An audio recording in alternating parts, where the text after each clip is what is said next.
Salut, c'est Laetitia et Shannon des éditions Hachette et vous écoutez L'Intention, le podcast où les écrivains révèlent ce qui est au cœur de leur dernier livre et qui a guidé son écriture. Aujourd'hui, nous recevons Sébastien Destremaux, l'un des navigateurs et skippers français les plus célèbres, mais aussi les plus imprévisibles qui soient.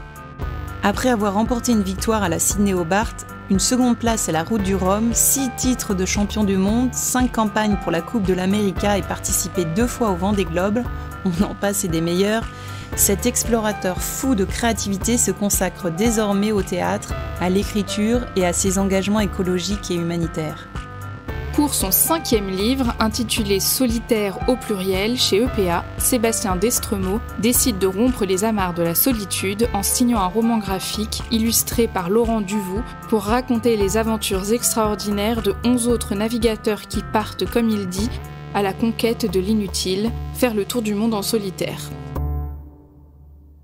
Cet ouvrage s'appelle Solitaire au pluriel parce qu'on a voulu rendre hommage à un certain nombre de participants et d'histoires. Donc c'est pas, bien sûr, c'est une course en solitaire, le Vendée Globe, mais ça nous a semblé intéressant de mettre un S pour que le lecteur comprenne tout de suite que il y a plus que on parle pas d'une seule personne en fait. Donc c'était ça qui nous semblait important. Voilà pourquoi le S. Le Vendée Globe est une épreuve à laquelle j'ai eu la chance de participer 2 fois. Et une fois je l'ai terminé, une fois je l'ai pas terminé. Et j'ai découvert, alors que moi rien dans ma carrière ne me faisait penser que j'allais pouvoir participer au Vendée Globe. En fait, c'était pas du tout mon passé. J'ai découvert une épreuve complètement incroyable. Moi j'étais habitué à la course, et que la course, j'étais un compétiteur, un gars qui fait du 100 et du 200 mètres en fait. Donc j'ai fait ça toute ma vie. Et là j'ai découvert beaucoup plus qu'une course. Et quand on dit que le Vendée Globe est une course, c'est réducteur. Parce que le Vendée Globe c'est une course, mais c'est aussi une aventure, et c'est de l'humain. Il y a des histoires complètement incroyables qui se sont passées lors des différents Vendée Globe. Et c'est les histoires incroyables qu'on retient. C'est pas les vainqueurs. Les vainqueurs, on les admire, on les applaudit, mais ils sont remplacés par un autre vainqueur la fois d'après, ou bien par une autre compétition le lendemain. Donc c'est très joli, et moi j'admire beaucoup les vainqueurs, ça a été mon métier de gagner. J'ai pas tout gagné, mais ça a été mon métier, j'ai été payé pour ça. Donc je sais ce que ça veut dire. Mais le Vendée Globe est tellement immense que le réduire à une course où il va y avoir un classement, un tableau Excel et des résultats, et que ça, et des records, et on n'a rien compris à ce qu'est le Vendée Globe, en fait. Il faut aller le faire, le Vendée Globe, pour comprendre ce que c'est. Et on se rend compte que, oui, il y a un podium, oui, parce que il y a un départ, il y a une arrivée.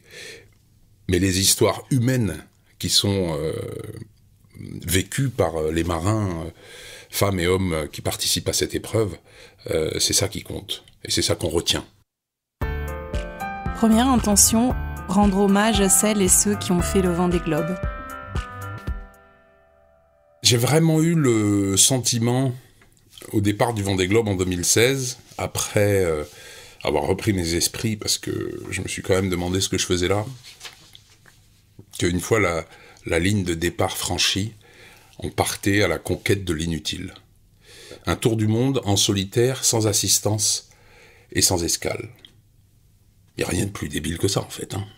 Franchement, on part faire un tour du monde, faire une boucle, aller faire le tour de l'Antarctique et revenir. C'est totalement inutile.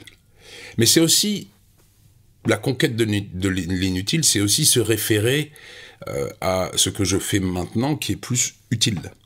Donc inutile, c'est pas péjoratif quand je dis inutile. C'est... il y a plein de gens qui regardent le Vendée Globe, il y a des millions de Français qui se passionnent pour ça. C'est une épreuve absolument formidable, mais si on réfléchit à ce que c'est totalement inutile. Mais c'est vachement beau en fait, de partir comme ça pour rien, partir faire un tour du monde. Ça parle ça parle à tout le monde, ça parle à l'imaginaire, ça parle à tout ce qu'on a appris à l'école, sur les explorateurs, sur les découvreurs, ça parle à tout le monde. Et puis alors en plus on part en solitaire. Alors là, partir faire un tour du monde en solitaire à la voile, c'est un truc de fou. Mais c'est un petit peu inutile, ouais. Et je me suis dit, du coup, justement, comme ce Vendée Globe 2024 prenait ce virage vers la compétition et les gros budgets et tout ça, un peu comme le Paris-Dakar a pris ce virage il y a 30 ans, je me suis dit, ben non, justement non. Non, en fait, non, il faut écrire quelque chose qui va rappeler à ceux qui vont nous lire ce qu'est le Vendée Globe. Et avec des personnalités, des histoires formidables ça ne doit pas être perdu, ça. C'est ça qui a fait la légende du Vendée Globe. C'est pas les vainqueurs. C'est pas les vainqueurs qui font la légende du Vendée Globe. Donc, ne parlons pas que des vainqueurs, et parlons de ceux qui ont fait le Vendée Globe, ce qu'est le Vendée Globe, et remercions-les d'ailleurs. Voilà, c'est aussi un hommage à ces 11 navigateurs et navigatrices qu'on décrit dans notre livre, plus d'autres choses bien sûr, mais on en a choisi 11, qui, ils nous ont raconté des histoires fantastiques. Et donc voilà, on a choisi ces personnalités-là, et c'est comme ça que l'idée de l'ouvrage est venue, en fait. C'était plus pour rendre hommage à ce qu'est le Vendée Globe. Déjà, cet ouvrage, je l'ai écrit à 4 mains, puisque je suis avec Théodore de Queyros pour cet ouvrage, qui est un journaliste, un jeune journaliste d'investigation.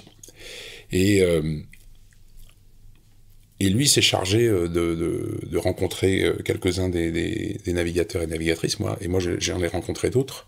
On a sélectionné les grandes personnalités, ceux qui nous semblent être les grandes personnalités du Vendée Globe, et puis d'autres qui nous ont tout simplement touchés. Voilà, des nouveaux venus ou nouvelles venues qui nous ont touchés de par la qualité de leur progression ou de leur de comment elles sont, quoi. Justine Métro, par exemple, elle nous a intéressés, même si elle fait pas partie de l'histoire du Vendée Globe, puisque ça va être son premier, mais elle nous a intéressés de par son profil. Voilà, on verra jusqu'où elle va aller. Mais voilà, Clarisse Kramer, Samantha Davis, il y a plein de femmes comme ça qui écrivent des histoires formidables. On avait envie de leur rendre la part belle. Et puis aussi des marins, mais ceux-là on les connaît tous, donc voilà, il fallait en passer par eux aussi. Les recherches qu'on a faites, d'abord, pour raconter leurs histoires, on les a interrogés, pour la plupart. On n'a pas réussi à les avoir toutes et tous, mais on les a interrogés, et puis après, moi je connais quand même bien un certain nombre de marins qui participent à cette épreuve, puisque même si mon passé c'était pas le Vendée Globe ou la course au large, on se connaît tous, hein, c'est un tout petit milieu quand même, même si moi je venais pas de là, je savais qui ils étaient, donc j'en connais quand même quelques-uns que j'ai rencontrés sur d'autres supports, hein. Je pense notamment au directeur de course, Hubert Lemonnier, qui, lui, on était ensemble sur la Coupe de l'América en 2006, dans l'équipe chinoise, on travaille ensemble. Donc lui, il est devenu directeur de course du Vendée Globe, donc on se connaît très bien. Voilà, donc on a pu comme ça interroger les uns et les autres, raconter une histoire qu'on connaissait, leur histoire, quoi. Enfin, c'est documenté, hein, de toute façon, il y a beaucoup de documentation sur le Vendée Globe. Nous, on les a compilés à notre manière, en fait. Deuxième intention, allier texte et dessin pour créer un beau livre graphique. Oui, alors ce livre est un ouvrage illustré. Et c'est vrai qu'on est très très content du résultat. Les illustrations sont tout aussi importantes que le texte, voire plus sur certaines pages. L'illustration sont vraiment très belles. Alors après, il a alterné du sombre et du lumineux. Ça, il faudrait peut-être lui poser la question à lui, parce que là, moi, je suis pas spécialiste. Moi, il y a des dessins que je trouve absolument géniaux, quoi. Il y en a un ou deux. J'espère qu'il me les offrira, que je pourrais les mettre chez moi. Tellement ils sont beaux. Non, c'est vrai. Il y en a notamment un. Il y a notamment un, celui-là. Celui-là, c'est un dessin de nuit où on devine, c'est une esquisse d'une personne allongée dans l'intérieur de son bateau, face à ses instruments de navigation. C'est la nuit noire. Et ça me rappelle tellement l'enfer des mers du Sud que j'ai vécu. Parce que moi, j'ai peur de la nuit, j'ai peur des profondeurs. Et je sais que ce dessin-là, il est tout simple, justement. Il est vraiment tout simple. Et pour moi, il a une puissance considérable parce que je me souviens d'avoir été dans cette position pendant des heures et d'avoir peur. Donc je me souviens bien de ça, et c'est vrai que celui-là me touche particulièrement. Il y en a d'autres qui sont très très beaux aussi, hein, mais celui-là me touche. On pourrait penser que Solitaire étant mon 5e ouvrage, on peut peut-être commencer à s'habituer. En fait, pas du tout, parce que mes 3 premiers ouvrages il y avait un co-auteur, un collaborateur, en fait. Et donc, moi j'avais raconté, mais j'avais pas écrit. Là, il a fallu écrire. Et c'est pas pareil d'écrire, quand même. C'est pas la même chose. Et j'étais assez inquiet quand on a rencontré les éditeurs ici, chez vous. J'étais assez inquiet de savoir si on allait être capable de sortir des textes suffisamment courts pour qu'on ait d'illustrations et que ce soit un beau livre, puisque c'était quand même un peu le brief de départ. Il n'était pas question d'avoir un livre non illustré, quoi. Enfin, c'est un livre illustré, donc voilà. Et pour ça, les éditeurs ici nous ont beaucoup guidés, beaucoup aidés, beaucoup soulagés sur justement la méthodologie. Il y a eu beaucoup de réunions là-dessus qui nous a permis, à Théodore et moi, ça nous a facilité ou rassuré, peut-être pas facilité la tâche d'écriture, mais en tout cas rassuré sur comment il fallait procéder, comment il fallait avancer et comment il fallait construire les textes pour arriver à ce que l'histoire fonctionne, en fait.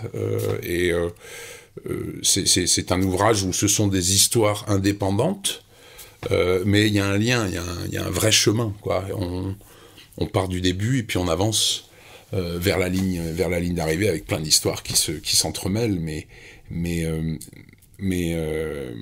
c'est pas un ouvrage, c'est pas un ouvrage avec une histoire qu'on lit de la page 1 à la page 200, quoi. Pas du tout. On peut ouvrir et puis lire une seule histoire. C'est une histoire qui tient toute seule. Voilà. Mais l'ensemble fait aussi toute une histoire qui s'appelle le Vendée Globe. Donc c'était un beau challenge. Un beau challenge d'écrire ça. On y a passé le temps qu'il fallait pour essayer de sortir une histoire qui, en tout cas, nous convient. J'espère qu'elle plaira. Mais ouais, c'était un peu de stress, ouais, quand même. Ouais. Quand même. 3e intention, imaginer le futur écologique du Vendée Globe et de l'industrie nautique. Le message qu'on souhaitait faire passer avec cet ouvrage, il est double, en fait. Parce que, je l'ai dit tout à l'heure, c'est rendre hommage. Il ne s'agit pas d'un livre où c'est l'histoire de Sébastien d'Estremaux, pas du tout, en fait. Si, il y a peut-être 2 petites choses que je vais rajouter parce que je l'ai vécu, donc pour moi c'est facile oui, j'étais là. Bon, d'accord, mais c'est pas du tout un bouquin sur un Vendée Globe de Sébastien d'Estremaux. Ce sont des personnalités qui ont fait le Vendée Globe, ce sont des événements qui ont créé ce Vendée Globe. C'est aussi de l'histoire, avec les débuts du Vendée Globe, le Golden Globe, et puis aussi un fait historique qu'on va découvrir en Nouvelle-Zélande, qui n'a rien à voir avec le Vendée Globe. D'ailleurs, ça a été tout un bins pour le mettre, cette histoire, parce que personne ne la voulait, il n'y a que moi qui la voulais, cette histoire. Et j'ai insisté parce que j'ai dit non. Quand quand on participe au Vendée Globe, on passe dans des endroits où il s'est passé des choses. Donc, un peu d'histoire. Là, on parle de 1864. Il y a un siècle, il s'est passé quelque chose à cet endroit-là. Mais moi, quand j'y suis passé, j'ai pensé à cette histoire. Donc, je vais la raconter. Voilà, point. Et donc, c'est rendre hommage. Première chose, rendre hommage à ce qu'est le Vendée Globe et aux personnes qui ont fait le Vendée Globe ou qui le font. Ça, c'était vraiment un objectif très important. Le deuxième, il est beaucoup plus personnel. C'est dans la conclusion du livre, surtout dans les dernières pages du livre, sur justement le côté écologique pour lequel on ne fait pas assez attention. Et Vendée Globe, et ce qui va autour, hein, parce qu'il n'y a pas que Vendée Globe, il y a l'IMOCA. L'IMOCA, c'est une association de propriétaires, enfin, on va pas trop rentrer dans les détails, mais il y a plusieurs entités comme ça, mais c'est Vendée Globe qui chapeaute le tout. À mon sens, pourrait, devrait, doit faire mieux que ce qu'ils font aujourd'hui. Donc, on n'a plus le droit, vu ce qu'on sait aujourd'hui de l'écologie et du réchauffement climatique et tout, c'est pas comme il y a 20 ans où on savait pas. On savait pas il y a 20 ans. Il y avait quelques personnes qui disaient ouh comme ça, mais personne ne les croyait, ou c'était le début. Aujourd'hui, on est au courant, on sait. Donc il faut quand même faire quelque chose. Ne rien faire, c'est pas acceptable. Et aujourd'hui, Vendée Globe ne fait pas assez, j'ai pas peur de le dire, il ne fait pas assez pour réduire, compenser, interdire. Voilà, on fait n'importe quoi là aujourd'hui. Donc j'ai peur que si le Vendée Globe ne change pas de direction, mais vraiment très rapidement, le public risque de se rendre compte que c'est pas aussi propre que ça finalement. Et là, le retour de bâton, le retour de flamme, il est sévère, parce qu'une fois que le public tourne le dos à quelque chose, au revoir, quoi. Donc voilà, c'est aussi un peu ça qu'il y a dans ce livre. C'est aussi une sonnette d'alarme en disant, les gars, ça veut pas dire que ce que je dis dans le livre, c'est la panacée et c'est ce qu'il faut faire. Ce sont simplement mes idées ou nos idées, parce que c'est pas moi qui les ai mises au point toute seule, sur comment on pourrait faire avancer le Vendée Globe dans une direction autre que celle qu'il a prise. Une solution beaucoup plus écologique, une direction beaucoup plus écologique. Mais il y a des gens, des spécialistes, qui vont peut-être trouver d'autres moyens que ceux qu'on propose nous. Peut-être. On n'est pas... non. Mais en tout cas, nous, on propose quelque chose. On propose quelque chose qui tient la route, des vraies solutions qui sont pas difficiles à mettre en œuvre, mais vraiment pas difficiles. Il faut simplement quelqu'un qui soit capable de mettre le poing sur la table en disant, à partir de demain, bam, c'est ça. Et c'est pas autrement. C'est très facile à faire, il faut l'imposer par contre. Ça c'est sûr, il faut une main forte qui va l'imposer. On espère que grâce à Solitaire et aux solutions qui sont proposées, il y aura une avancée dans la prise de conscience et surtout une accélération dans la prise de conscience. Parce que on est parfaitement d'accord pour dire que les gens du Vendée Globe sont au courant qu'il y a du réchauffement climatique. Je veux dire, ils sont pas tarés non plus. Mais là maintenant il faut y aller en fait. Là, il faut faire quelque chose. On peut pas continuer. Il y a déjà 6 bateaux neufs en construction pour l'édition 2028. Il va y en avoir combien de bateaux neufs construits? Et qu'est-ce qui va advenir des anciens bateaux? On en fait quoi? Parce que, attention, un bateau du Vendée Globe, ça sert à rien d'autre qu'à faire le Vendée Globe. C'est difficile de faire autre chose. Donc qu'est-ce qu'on fait? On continue à mentir en disant mais nous on est poussé par la force du vent, donc on est vachement propre. Ou bien on dit la vérité, on dit non. On est vraiment pas propre, mais par contre, on prend des mesures très importantes pour être moins sale ou plus propre. Et puis des mesures qui vont aider toute l'industrie nautique derrière, parce qu'il faut pas oublier que le Vendée Globe, c'est un projecteur considérable qui entraîne des millions de personnes et qui derrière peuvent aussi, grâce à des mesures drastiques, peut aussi changer l'industrie nautique. Donc, les gars, on a un devoir. On a vraiment un devoir avec le Vendée Globe. Quand on participe au Vendée Globe, moi je crois qu'on a un devoir de raconter des histoires qui vont porter les gens, pas leur mentir, et puis peut-être faire changer un peu la société dans le petit monde de la plaisance. Mais ça reste quand même une industrie qui salit beaucoup. Ça a été un piège, en fait, écrire ce bouquin, ça a été un piège. Parce que on a tellement réfléchi à comment articuler, comment faire évoluer le Vendée Globe, etc., qu'on s'est dit, il n'y a pas très longtemps, le bouquin était déjà fait, et puis on s'est dit, mais en fait, c'est bien joli de dire ce qu'il faut faire. De dire, il faut faire. Les gars, il faut faire. Hein. Mais le mieux, c'est quand même de le faire nous. Donc pour le Vendée Globe 2028, on va appliquer exactement ce qui est écrit dans ce livre, et on va participer au Vendée Globe 2028 avec un bateau totalement décarboné, avec un projet qui est décrit dans le livre, je vous laisserai le découvrir, vous n'avez qu'à lire le livre, et vous verrez quel est notre projet pour 2028. Est-ce qu'on y arrivera? Je ne sais pas. Mais en attendant, on ne va pas dire, les gars, il faut faire ça. On va dire, nous on le fait. Maintenant, si vous nous aimez, vous venez avec nous. Et si ce livre était une musique ? La musique, c'est un élément essentiel dans notre famille, puisque notre père était musicien professionnel, et on a tous fait de la musique. Ma sœur est cantatrice, et forcément la musique qui accompagne cette lecture, la lecture de Solitaire, c'est une des deux musiques que j'écouterais que je n'écoute pas parce que je les connais par cœur, mais que j'écouterais en boucle si je les connaissais pas par cœur.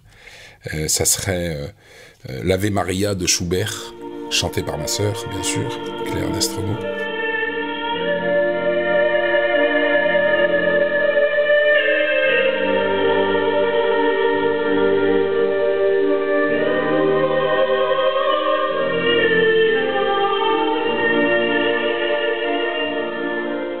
Et autrement, le Requiem de Mozart.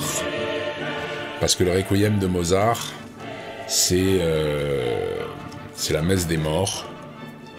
Et c'est pour moi la plus belle œuvre qui existe. Après, c'est mon goût, c'est mon choix. Mais en plus, pour des mecs qui vont dans le Grand Sud, des mecs et des femmes qui vont dans le Grand Sud, Titouan Lamazou a décrit, c'est le territoire de l'ombre. Le monde des ténèbres où la mort rôde et notre présence est à peine tolérée. Le Requiem de Mozart, je trouve que ça va bien avec ça.